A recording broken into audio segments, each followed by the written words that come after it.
Ah, Boba Fett. One of many Star Wars characters that has been hard done by thanks to Disney. The book of Boba Fett began with promise, but did not end well. It wasn't bad, but it was mediocre, and both Fett as a character and Temuera Morrison as an actor deserved better. In fairness, the series was also suffering from the fact that a lot of Star Wars fans, after the sequel trilogy and other blunders by Disney Lucasfilm, had become really jaded. It's the reason why Andor took so long to get a second season, despite being one of the few Disney Star Wars properties that was actually liked. But how much Book of Boba Fett's failure was due to fan fatigue or poor quality is for others to debate. But like that ill-fated series, this video is about a story that also features Boba Fett's return from seeming death at the tentacles of the Sarlac. The Bounty Hunter Wars book trilogy, written between 1998 and 1999 by K.W. Jeter, a man who is an excellent example of a sci-fi writer who has not received the attention that he rightly deserves. He's not an unknown by any means, but outside of certain circles, he's just not spoken of to the same degree as other sci-fi writers of his significance. What exactly was this significance? Apart from contributing in book form to Star Wars and Star Trek, like several writers in the 90s, Jeter also helped establish the cyberpunk genre through his original trilogy, Dr. Adder, a book series that was enthusiastically promoted by his good friend, Philip K. Dick, the man whose book helped inspire a little film you might have heard of called Blade Runner. In fact, Jeter went on to write 3 sequels to Blade Runner. Point is, when a sci-fi writer of Philip K. Dick's caliber and fame is singing your praises, you know you've done something right. But perhaps Jeter's most important contribution to sci-fi was that he helped pioneer the steampunk genre. Over a decade before the idea was popularized by William Gibson and Troy Denning's The Difference Engine, Jeter wrote Morlock Knight, a spiritual sequel to H.G. Wells' great classic The Time Machine, and in an interview about Morlock Knight, coined the name steampunk. He would also go on to write his own original steampunk trilogy, the George Dower trilogy. So yeah, this was quite an accomplished guy, to say nothing of the many standalone novels he wrote. But let us return to the matter of Star Wars, with the Bounty Hunter Wars trilogy and its first entry, The Mandalorian Armor. Our story begins with a framing device. There are 2 time periods in the Bounty Hunter Wars trilogy, and the story jumps back and forth between them as it progresses. Thus, as a way to help avoid confusion, I'm going to have this little label up in the corner of the screen telling you what time period this part of the story is set in. Fortunately, there are only 2. Now, which refers to during the events of Return of the Jedi, shortly after the death of Jabba the Hutt, technically the present time of the story, and then, which happens somewhere between the events of A New Hope and Empire Strikes Back, the past. At any rate, we begin on Tatooine in the year 4 ABY, near the Great Pit of Carkoon. And Dengar, whom you might remember as the only other human bounty hunter in that lineup from Empire Strikes Back, is sifting through the wreckage of Jabba's sail barge and the crispy corpses of the former crime lord's courtiers. However, it looks like the Jawas have already beaten him to the punch and he's about to give up. He makes the almost fatal mistake of climbing atop one of the larger pieces of the sail barge's wreckage to reconnoiter when the sand shifts beneath it and almost sends him tumbling into the Sarlac pit. He manages to escape this fate, only to discover that the Sarlac is dead, blown up, and thus reduced to scattered bits of putrefying and desiccating flesh. He then discovers, not far from the pit, that one of the corpses from the sail barge is not in fact dead. It's a human, or at least humanoid, and looks like its clothing and flesh are half melted away. The only part that's recognizable is a helmet with a distinctive T-shaped visor. Boba Fett, greatest and deadliest of bounty hunters, not only managed to survive the Sarlac, he even managed to kill the damn thing. And with that, we jump back to the past, circa 1 ABY. Technically, this first bit of the story isn't really the beginning of the story proper, rather it serves as an establishing character moment for Boba Fett. It begins with 2 other people from that lineup in Empire Strikes Back, Bosk, the Trandoshan, and Zuckuss, the Gand, both preparing to break into a secure area of a casino somewhere in the Outer Rim to snatch their bounty. Nil Posendum, former head accountant of the Transgalactic Gaming Enterprises Corporation, basically a gambling enterprise run by the Hutts. Why former? Well, Posendum made the classic mistake of getting greedy and thinking that he could switch sides and bring a lot of secrets about how the Hutts run their gambling and odds-making system to one of their criminal rivals. He also took a great deal of cold hard credits with him when he defected, thinking, mistakenly, that his new allies would be able to protect him. Bosk and Zuckuss break in with ease because someone else has already beaten them to the punch. The guards are all dead, and there is no sign of Nil Posendum to be found. They do find a pair of highly powerful and sophisticated sonic devices used to crack the safe room Posendum was hiding in, and there's only one bounty hunter who's well paid enough to afford that kind of equipment. The 2 bounty hunters hurriedly get back to and board Bosk's ship, the Houndstooth, and sure enough, off flies Slave 1, no doubt with Nil Posendum in one of its holding cells. Bosk contacts Slave 1, informing its owner that Posendum was his bounty as per the authority of the Bounty Hunters Guild, of which he and Zuckuss are members. Problem is, Boba Fett is not a member of the guild, does not acknowledge its authority, and if anything, holds the guild and its members in contempt. His only rule is what Boba Fett takes, Boba Fett keeps. And so, Bosk can do nothing but grind his fangs in impotent rage as Slave 1 jumps to lightspeed with its new hard merchandise. Meanwhile, en route to where he will be handed over to the Hutts for horrible retribution, Nil Posendum does the only thing he really can. Knowing Fett's fondness for credits, indeed they are the only thing the Mandalorian bounty hunter has anything like fondness for, Posendum attempts to make a deal with Fett. The bounty on his head is 12,500 credits. When he defected from the Hutts, he took with him many times that money, and is desperate enough to offer Fett the whole thing if Fett will let him go. Of course, the money is hidden somewhere, and Posendum has special cybernetic implants built into his brain that will wipe away the information of their location should someone try to torture it out of him, but Fett does point out that such things can be worked around. It's all academic anyway, as Fett informs the stunned Posendum that he has no intention of reneging on his deal with the Hutts. He accepted the Hutts' deal of 12,500 for Posendum, alive, and he intends to do just that. I'm going to quote the last part of the exchange between the two in full, as really this is the thing that cements what kind of person Boba Fett is. But why not? It's a fortune. It's more than the Hutts have offered you. It very well might be. You might be as good a thief as you are a number cruncher. And if you're going to steal even 1 credit from a Hutt, you might as well steal 1 billion. The consequences are the same. But even if you do have that kind of credits hidden away, I'm not interested in them, or not interested enough. I have my reputation to think of. Your what? The Hutts, and all my other clients, they pay me the kind of bounties they do because of one thing. I deliver. Once I've caught my prey, nothing stops me from bringing it in. Nothing. If I take on a job, I complete it, and everyone in the galaxy knows that. But I've heard of bounty hunters who'll cut a deal. Other bounty hunters may conduct their business as they please. They have their standards, and I have mine. And I've got the merchandise, and they don't. There's a connection. Calculating, ruthless, professional. That is Boba Fett. And so, in due course, Fett arrives at his destination, the abode of Kudar Mubat, the Assembler.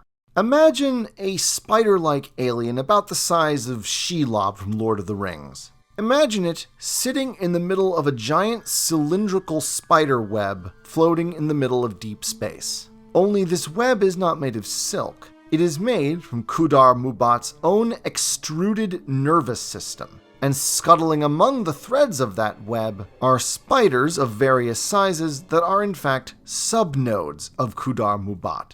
bits of its brain that it extruded and essentially molded in its own image and given some degree of autonomy. There are sub-nodes for helping ships dock at the web, there's Lookout, there's Identifier, and, most relevant to the story overall, is Balance Sheet, the sub-node that takes care of the accounting and transferring credits from one account to another. Because, in the criminal underworld of Star Wars, and in the semi-legal gray area that the bounty hunters inhabit, there is always the need for a go-between, and Khudar Mubat the Assembler is that go-between.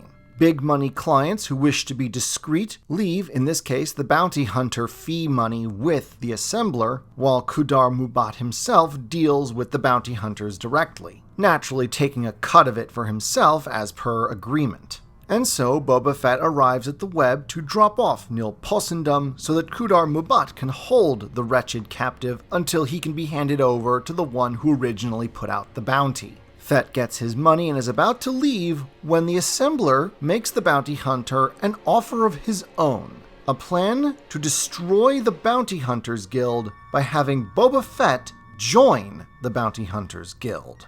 As we've already established, Fett disdains the Bounty Hunters Guild and its semblance of rules and regulations. A true lone wolf, Fett has always preferred to operate alone. He has very rarely teamed up with other bounty hunters willingly, and only until they cease to be useful to him. Of course, the fact that the leaders of the guild insist on taking a cut of every bounty that the actual hunters bring in is yet another reason for him to not like them. For a brief moment, Fett's pride wars with the opportunity to destroy the detestable guild, and finally, he agrees to negotiate the terms of this plan with Khudar Mubat, informing the assembler that it will cost him. Meanwhile, in the present, Dengar has managed to move the heavily injured Boba Fett to the relative safety of a cave on the edge of the Dune Sea.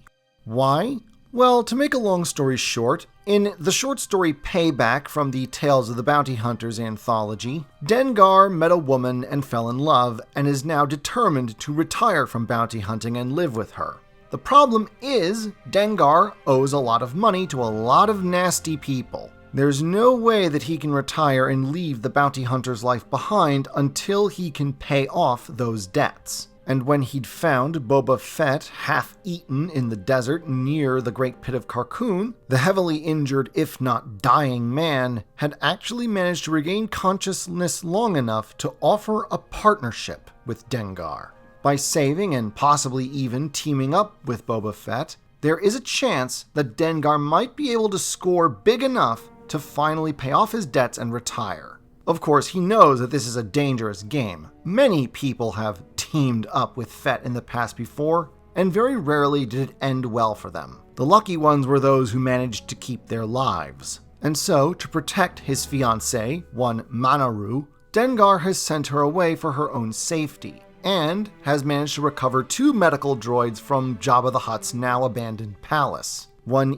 EXE and SH Sigma 1B. And has set them to treating Boba Fett, who at this point seems only 2 steps away from his grave. A few days later, a mysterious young woman starts hanging around the cave where Fett is convalescing. After a brief physical altercation, Dengar does manage to get some answers out of her. She was originally one of Jabba's dancing girls, and she doesn't know anything else. All she remembers is a name, Neela, but she's pretty sure that's not her real name. Whatever life she may have had, she was subjected to a deep memory wipe, leaving almost nothing in her head that might help her find her true identity. Apart from the name Neela, the only thing she knows for sure is this, that Boba Fett has some connection to her past. And this is why, after Fett managed to blow himself out of the Sarlac, she found him and then dragged him over to a place where Dengar could find him. So for the time being, it seems, both the amnesiac and the bounty hunter have reason to try and keep Fett alive. The problem is, resources are limited, and a stone cave isn't exactly a great place to recover, though Fett does have occasional lapses of consciousness. And then, just to make things worse, the cave almost collapses in on our, I guess, protagonists, when someone decides to launch an orbital bombardment of the area where they happen to be hiding. While the Dune Sea gets turned to glass, Dengar, Neela, and the two droids have no choice but to take the unconscious Boba Fett deeper into the tunnel network. A tunnel network that was originally created by the Sarlac when it was still alive, extending tendrils of itself in a wide area around the Great Pit of Carkoon. It seems that someone is just as determined to ensure that Boba Fett dies. And the architect of this unsubtle attempt on the bounty hunter's life? His name is Kuat of Kuat, human nobleman and chairman of Kuat Drive Yards, the biggest military-industrial manufacturer in the known galaxy. Meanwhile, in the past, Fett is on his way to the Bounty Hunters Guild to join it. Read infiltrate. And he's cleaning out the cage that he held Nil Posendum on for the transit to Kudar Mubat's web, when he notices a symbol scraped into the floor of the cage using a food tray that the hard merchandise had been given in order to keep him alive during the flight. After all, Fett's job was to deliver Posendum alive to Kudar Mubat. Fett doesn't know what the symbol means, but he uses a camera built into his helmet to take a picture and file it away should it prove useful or profitable in the future. Meanwhile, the plan to have Fett infiltrate the Bounty Hunters Guild and break it up from within was not, in fact, the Assembler's idea, but the plan of someone who would like to keep his involvement as secret as possible.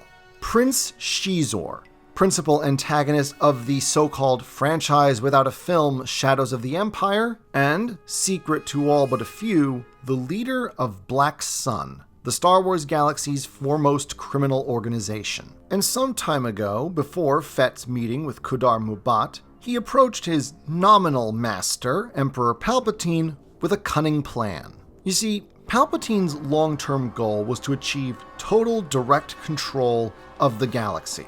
It's the reason why the Death Star was built, why he abolished the Imperial Senate around the time of A New Hope. The problem, though, with that approach is that while it ensures that everyone is loyal to him, it also robs them of initiative. And that sort of thing, as Xizor argues, just isn't going to cut it when dealing with the Rebel Alliance. The destruction of the Death Star at Yavin has already proved that overwhelming force is not enough to crush the Alliance. He argued that what Palpatine needs are freelance agents, individuals who can act against the rebellion without the kind of limitations and strictures of, say, the Imperial fleet. The flaw in this plan, of course, is the fact that since the bounty hunters have been organized under the Guild for so many decades, they're no longer quite the razor-edged hunters they may once have been. Like all institutional structures, the Guild has become somewhat soft and decadent, especially its senior members. And this is why Xizor wants to use Fett to destroy the Guild. Without a leadership, without a rigid hierarchy, and without any of the codes of the bounty hunters imposed by the elders of the Guild, the world of bounty hunting in the galaxy will become a dog-eat-dog free-for-all. The weak will be culled, and all that remains will be those strong enough, cunning enough, and ruthless enough for Palpatine to use against the rebels. Naturally, Darth Vader objected to this plan because Darth Vader always hated Xizor, suspecting, correctly as it happens, that Xizor's ultimate goal was to eventually supplant Palpatine and rule the galaxy in both the legal and illegal spheres. Of course, what neither the Dark Lord nor the Feline Prince knew was that Palpatine was already aware of Xizor's ambitions and potential treachery, but for now the head of Black Sun remained useful to him.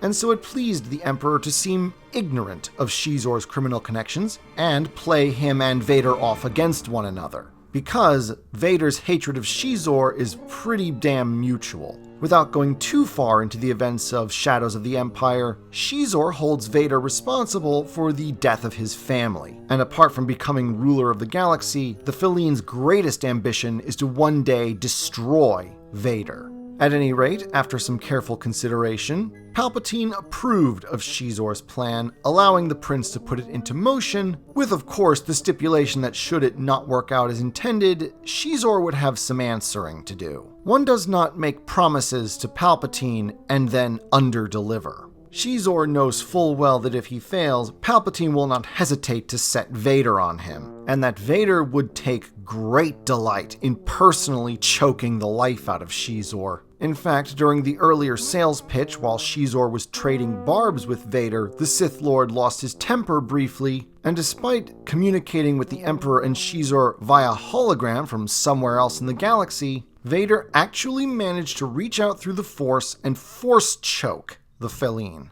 at least until Palpatine told him to stop. Funnily enough, Shizor, despite this, is still not entirely convinced that the Force is real, though he does recognize that there is some kind of power that Vader and the Emperor alone seem to wield. And of course, this, albeit temporary humiliation by Vader, is just one more notch in Shizor's vengeance stick. One more reason to one day see the Dark Lord dead. At any rate, initially all goes as planned. Fett approaches the Bounty Hunters Guild, offering up some kind of sop about how things are getting tougher in the galaxy as the Empire increases its grip on everything, and that after years of stubbornly refusing to do so, he's decided it is in his best interest to actually join the Guild. The Guild leadership welcomes him with open arms, especially its leader, an aging Trandoshan named Kradosk. Naturally, though, the biggest voice of opposition to Fett joining the Guild is, of course, Kradosk's son, Bossk. Bossk immediately suspects that something is up. Fett does not work with others willingly. He openly accuses Fett, correctly as it happens, of having an ulterior motive and in fact perhaps even wanting to destroy the Guild. But he has no evidence to back his accusations, and his hatred and jealousy of Fett is so well known that everybody else thinks that this is just sour grapes, as after all, now that he's a member, Boba Fett is under Guild protection, and so a Guild member like Bossk is now forbidden from killing him. Which is especially aggravating to the younger Trandoshan, given that he actually attempted to ambush Fett with his own ship, the Houndstooth, right as Fett was coming in for his meeting with the Bounty Hunters Guild leadership. Which of course completely failed. It was literally his last chance at trying to repay Fett for all the times the Mandalorian bounty hunter had humiliated Bossk by snatching bounties from under his own snout. But, for now, Kradosk rules the Guild, and Kradosk has decreed that Bossk should embrace Boba Fett as a brother guildsman. And while Bossk would love nothing more than to kill his father and take over the Guild, he is smart enough to know that the time to do so has not yet come. Reluctantly, he accepts Fett as a member of the Bounty Hunters Guild. But, to quote the Trandoshan himself, "You might fool the others, but you're not fooling me. I don't know what your game is, but I don't worry about you knowing mine. I'll be a brother to you, all right, and I know how, believe me. I had brothers when I was spawned, and you know what? I ate them." Bossk may be smart enough to know Fett has an ulterior motive, but he's not smart enough to know exactly what Fett's plan is or how he intends to do it. In fact, though no one in the Guild but Boba Fett knows it, the plan is already setting events in motion. For some time now, the younger hunters, like Bossk, Zuckuss et al., have chafed at the authority of the Guild elders like Kradosk. They resent abiding by the Guild rules. They resent having to fork over a share of whatever bounty they take to the Guild leadership, comprised mostly of oldsters who are past their prime. They dislike the fact that the Guild elders force everyone to play nice and not compete against one another for the same rich bounties. All of this Prince Shizor had known when he'd formulated this plan. And, just as he predicted, and as Kudar Mubat had explained to Fett back at the web, the simple fact of Boba Fett, the greatest independent bounty hunter, joining the Guild has inflamed the generational rift within the Guild. The elders will try to use Fett and his fearsome reputation to cow the younger generation, while the younger generation, such as Bossk, might try to use Fett to overthrow the Guild elders. And so, by doing nothing more than simply being there as a member of the Guild, Fett has already instigated the process of the Guild tearing itself apart. And Shizor's plan goes exactly as predicted. Bossk, despite his seething hatred for Fett, understands that the Mandalorian can be useful to him in some way, provided there's money involved. Not long after Fett joins, Bossk approaches him in his chambers with an offer. They don't like each other. On this they both agree. But, Another thing that they can both agree on is that Kradosk, although a formidable bounty hunter in his youth, one of the few beings that even Fett had respect for, has grown old and complacent like the rest of the guild leadership. Bossk naturally thinks that he can represent a better future for the guild than his aging father, and so begins trying to get Fett on side for a potential coup against Kradosk. But then, plot twist, it's revealed that this approach by Bossk was actually at Kradosk's instigation. The old Trandoshan is fully aware of his son's restless ambition. However, he genuinely seems to believe that his son is loyal to him, for the most part. This pretended conspiracy of Bossk and Fett against him serves two purposes. One, it will allow Bossk to figure out Fett's true reasons for joining the guild. It turns out Kradosk was more suspicious of Fett's intentions than he originally seemed to be, and in return it scores Bossk brownie points with the guild leadership, which of course means preferential treatment from them. It also allows Kradosk to be in direct control of the situation. This is his plan, as he explains it to his major domo, the Twi'lek Ob Fortuna, distant cousin of Bib Fortuna. He then threatens to separate the Twi'lek's head from his shoulders when Ob suggests the possibility that maybe Bossk isn't pretending to conspire with Fett against him, which, double plot twist, turns out to be exactly the case, as Ob is already in Bosk's pay to spy on his father for him, the Twi'lek being more than happy to serve the interests of both his current master and his possible future master. Over the next few days, other young members of the Bounty Hunters Guild approach Fett for various reasons, mostly concerning their own particular ambitions with regards to the guild, and so, simply by joining it, Fett has already set the Bounty Hunters Guild up to tear itself apart. All that is required is a final catalyst.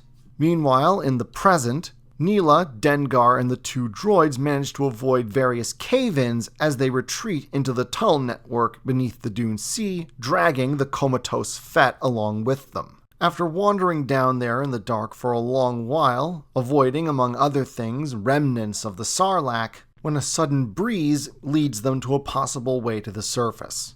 Dengar widens the hole enough to get himself out and is in the process of hauling up the limp Boba Fett using a rope when a seemingly dead tentacle of the Sarlac starts moving. It would seem the monster is just as hard to kill as Fett himself. The droids manage to retreat out of harm's way, but Neela finds herself pinned by the tentacle and is in danger of being crushed by its immense weight. Dengar is supporting himself against a rock outcropping as he tries to line up a shot that will hit the Sarlac and not either Fett or Neela, when the rock, weakened by his earlier excavations and the thrashing of the dying Sarlac, suddenly breaks off, causing Dengar to lose his balance and his grip on the blaster pistol. He can only watch helplessly as it seems to fall in slow motion down into the hole, and then the eyes of the unconscious Boba Fett snap open.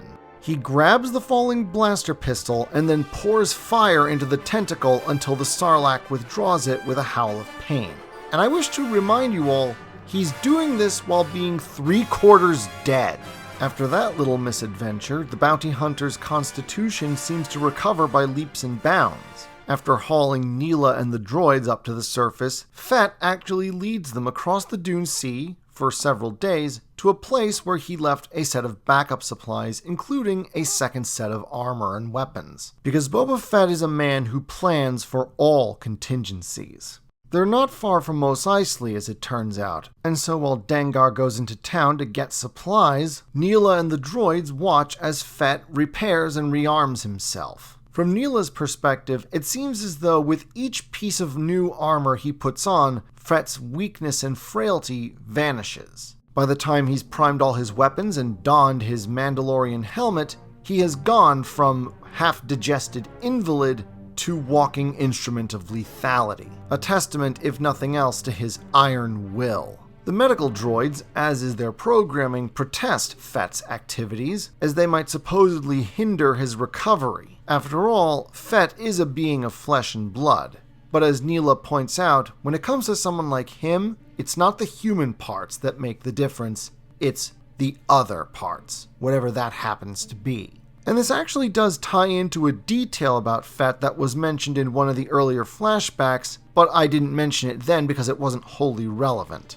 Much like Timothy Zahn in the writing of Grand Admiral Thrawn, Jeter understands that part of Boba Fett's appeal is his mystique. And so, for most of the Bounty Hunter Wars trilogy, there are very few moments that are actually told from Fett's perspective. One of these rare exceptions gives a little bit of insight into how Fett views himself. While transporting the hapless Nil Posendum to Kudar Mubat, Fett had briefly reflected on fear, and how, in his eyes, by giving in to emotions like fear, people became less than human, because emotions clouded their rationality, which seems to be his idea of what separates sentient life from the non-sentient. And since he, through discipline and mental fortitude, has excised all sensation of fear from his nature, Fett had speculated to himself, not arrogantly, but simply as a matter of fact, that his total mastery of fear has perhaps made him more than human.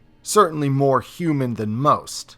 Dengar does indeed get supplies in Mos Eisley, but he also makes a decision. Dealing with Boba Fett is incredibly hazardous. He knows that the moment the Mandalorian decides his usefulness is at an end, Dengar's life won't be worth a credit. At best, he would walk away with his life and nothing else to show for it. No money to pay off his debts and finally get that retirement with his beloved Monaroo. And so, since he feels treachery is inevitable, the best thing he can do is do the betraying first. And so he pays an information broker in Mos Eisley to send a coded message to Qowat of Qowat, informing the technocrat that Boba Fett is in fact still alive. How does Dengar know that Qowat of Qowat is responsible for the attempt to bomb the Dune Sea? Because after escaping the dying Sarlac, he found one of the bombs that hadn't gone off, with the logo of KDY stamped on it. And since bounty hunters have a pretty extensive knowledge of weaponry of various kinds, Dengar knows it had to have been Qowat himself and not the Imperial Navy, because the Imperial Navy doesn't use those kinds of bombs because they have a 10% failure rate, which apparently is too high for Navy standards. Dengar figures that if it comes down to it, he can always cut a deal with Qowat of Qowat, who can certainly pay a lot of money. But as to why Qowat wanted Boba Fett dead so much that he was willing to glass the Dune Sea, we'll have to wait for Book 2. Of course, because it's almost impossible to keep secrets in a place like Mos Eisley, Dengar picks up a couple of opportunistic tails who follow him back to Neela and Boba Fett. Unfortunately for the lowlifes, now that he has a functioning helmet stuck on his shoulders, Fett is able to re-establish contact with his ship, the Slave 1, up in orbit. And during the shootout with the lowlives, he sends a comm burst to the automatic pilot, bringing Slave 1 down, literally on top of the lowlifes. One of them actually gets crushed under the ship. Neela, determined to stay with Fett as she is convinced that he is the best link to finding her past, tries to force him to take her with him by pointing a blaster at him. Of course, Fett just slaps it out of her hand, but he does bring her along all the same. The medical droids? No, they're just straight up abandoned. Back in the past, after a few jobs as an official member of the Bounty Hunters Guild, Fett is approached again by Bossk, this time with the offer to team up on what appears to be an especially lucrative job. Long story short, some alien comm handler made the mistake of being caught in flagrante with the concubine of a powerful official, and the official is willing to pay a small mountain of credits for his miserable life. He wants the would-be adulterer brought to him alive, no doubt so that he can kill him in a slow and painful manner. It's a big galaxy, easy for one guy to get lost in, but Bossk does have a lead on him. He's fled to the artificial planetoid of Circumé in hut space, and has sought shelter with the so-called shell huts, which are basically just regular huts who wear suits of Durasteel armor all day, hence the name. The armor is mostly there to protect them from the radiation of Circumé's sun rather than any physical harm, though it does do that too. Durasteel is a very resilient alloy. Fett agrees to join, but insists that it has to be more than just him and Bossk that carries out this job. In the end, they bring along Zuckuss, IG-88, the droid bounty hunter, and a fellow by the name of Daharhan.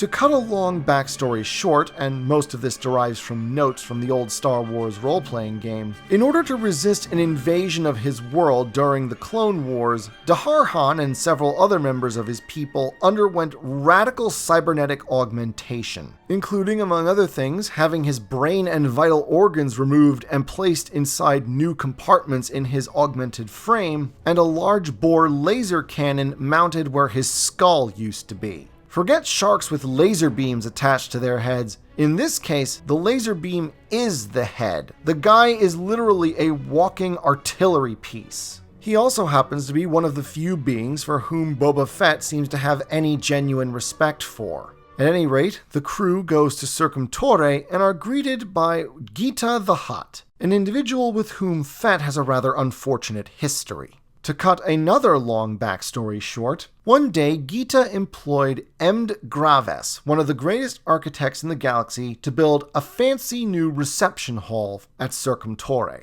Graves did his job, and he did it well, but it didn't take long for him to figure out that Gita the Hutt, like most Hutts, was a cheapskate and intended to kill the architect once he was done so that he wouldn't have to pay him. And so Graves came to a fairly creative solution. He placed a bounty on himself. He would happily pay top dollar to anyone that could smuggle him out of Circumé alive. Boba Fett accepted the job and did exactly that, in return for the money and a specific favor, though that favor isn't really elucidated. Of course, this made Gita look bad in the eyes of his fellow Shell Hutts, who essentially demoted him from a high position that he once had to being a mere receptionist. When Fett and his crew arrive, Gita pretends that all is forgotten, but he's not a very good actor, and it is a well-known fact in the galaxy that the only thing Hutts are better at holding on to than credits is a grudge. Things start looking really suspicious, especially from Zuckuss and Bosk's perspective, when the Hutts demand that they all disarm. Not only are the bounty hunters required to hand over all their weapons, but unless the weapon systems of the two bounty hunter ships that took them to Circumé, Slave One and Bosk's Houndstooth, are not dismantled, they'll not be allowed past the outer perimeter. What's more, since Daharhan is himself a walking weapon, his augments, including the laser cannon where his head should be, are to be disabled by removing the reactor core that powers them. Only Fett's persuasion convinces Daharhan to finally go through with the procedure, which for him is incredibly painful. Daharhan and his weapon systems are essentially a single being. Having his augments deactivated is essentially like crippling him. Boba Fett might as well have broken both his legs. Once that's done, the bounty hunters, as well as the other Shell Hutts, meet with Gita in that fancy reception hall that Graves had built for him, and of course it all turns out to have been a setup. The comm specialist the hunters had come to collect is long dead. Nothing more than bait that Gita had dangled in order to lure Boba Fett, his hated enemy, right into his trap. Bosk is furious, of course, because it means they came all this way for nothing. Gita's fellow Hutts are incensed as well. The comm specialist, and especially the information that he had, was worth a lot of money. Money that is now lost to them because of his death. Hutts approve of vendettas, but they do draw a line at vendettas that interfere with business. Apparently, Gita has broken from Hutt standards and decided that revenge matters more than profit. He not only intends to kill Fett, but also his fellow Shell Hutts, who demoted him and indeed mocked him after his failure to have Graves killed. A small army of hired goons bust in and surround the reception hall. Things look pretty dire, especially since the bounty hunters are completely disarmed.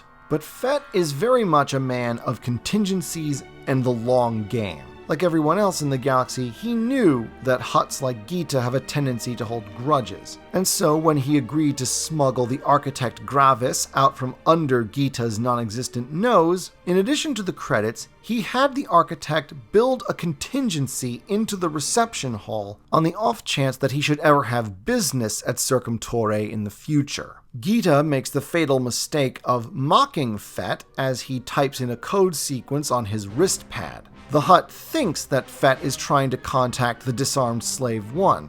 In reality, he's activating a detonation charge built into the reception hall. Confusion and mayhem reigns, and the bounty hunters act swiftly, killing several mercs in order to grab their blasters. But while IG-88, Zuckuss, and Bosk can defend themselves, Daharhan, his augments deactivated, is helpless. But there was a reason why Fett insisted on bringing the cyborg along. The detonation charge you see blew open a small recess built into the reception hall by Gravis, and inside that recess is a reactor core, which Fett manages to grab and then inserts into Daharhan, bringing the cyborg's weapon systems back online.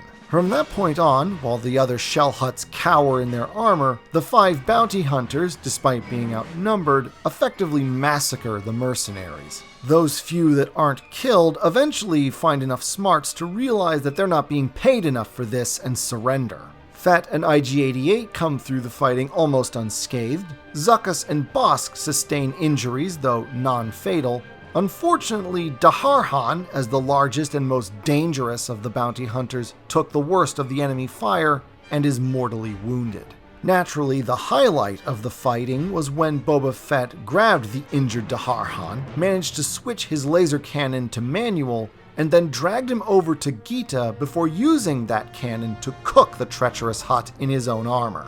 Daharhan dies of his wounds shortly after the fighting ends, and his fate serves as a grim, salutary reminder to Bosk and Zuckuss that all other beings are, to Boba Fett, nothing but tools. Even someone who went as far back with Fett as Daharhan was not much better than a blaster power pack, used, expended, and then discarded. Naturally, the bounty hunters leave Circumé without a single credit, since their hard merchandise was already dead. Bosk's ugly mood gets even uglier when Zuckuss approaches him with a revelation. It turns out before the party's departure, Kratos, whose opinion of his son's supposed loyalty to him had taken a serious downturn, had pulled Zuckuss aside and ordered him to kill Bosk at the first convenient opportunity in exchange for a handsome reward and elevated status within the guild. However, with Circumé nearly proving to be a death trap for everyone, Zuckuss decides instead to reveal this truth to Bosk, and upon the party's return to guild headquarters, Bosk confronts his father, and then proceeds to kill and eat him. Not necessarily in that order. Jeter's writing of the scene is a little ambiguous. And so the flashback ends with Fett calmly reinstalling Slave One's weapon systems, while in the background he can clearly hear blaster fire as the bounty hunters turn on one another. With Kratos dead, it's a free-for-all. As far as Fett is concerned, the job that Kudar Mubat and secretly Prince Shizor had hired him for is complete. Begun, the bounty hunter wars have. Back in the present, some indeterminate time before Fett, Dengar, and Neela departed Tatooine aboard Slave One, Bosk, having heard news of Boba Fett's demise in the Sarlac pit, word travels fast in a galaxy far, far away, arrives in orbit above Tatooine on his own ship, the Houndstooth, and soon enough finds Slave One still in orbit where Fett left her. Bosk is suffering mixed emotions at this moment, an unusual state of affairs for a Trandoshan. On the one hand, he's happy that Fett is finally dead. On the other hand, he really hates the fact that it isn't because he killed Fett himself. But it is what it is, and after hiring a local expert to circumvent Slave One's automatic safeguards, Bosk is soon rummaging around in his arch-rival's vessel for anything of value. Meanwhile, the Houndstooth manages to intercept the message pod sent by Dengar intended for Kuat of Kuat.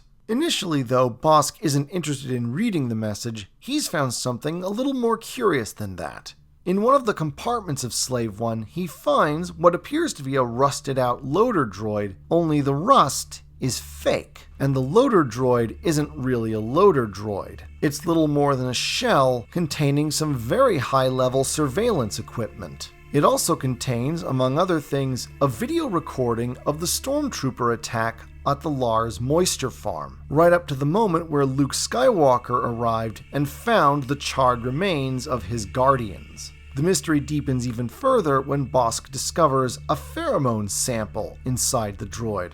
A pheromone sample identified as being a feline male.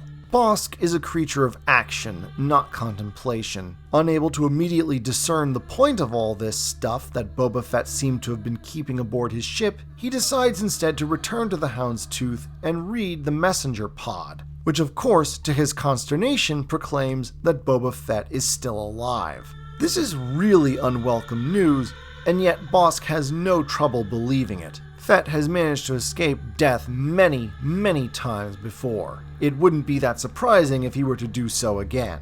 Bossk may not be especially smart, but he is quick on his mental feet. He manages to rig Slave One with explosives before Fett summons it to the surface of Tatooine. And sometime later, when he sees his hated rival's ship re-emerging and heading for deep space, Bossk activates the explosives. This time, for sure, he's certain Fett is dead. Or is he? As a first entry in a trilogy, the Mandalorian armor really feels more like a part 1 than a self-contained story in its own right. Granted, there are other Star Wars books that are like that, but this was the first time that this felt really obvious to me as opposed to, say, The Path of Destruction, Heir to the Empire, or The Paradise Snare. Still, it achieves what it set out to do. Establish Boba Fett, as well as a few of the other principal characters, and explains the origins of how the Bounty Hunter Wars began. Obviously, the principal appeal is the showcasing of just how badass Boba Fett is, but otherwise the story is solid but unexceptional. At least for now. We have 2 more novels to go through after all. We'll see how the story develops from here in the sequel, Slave Ship. Until then.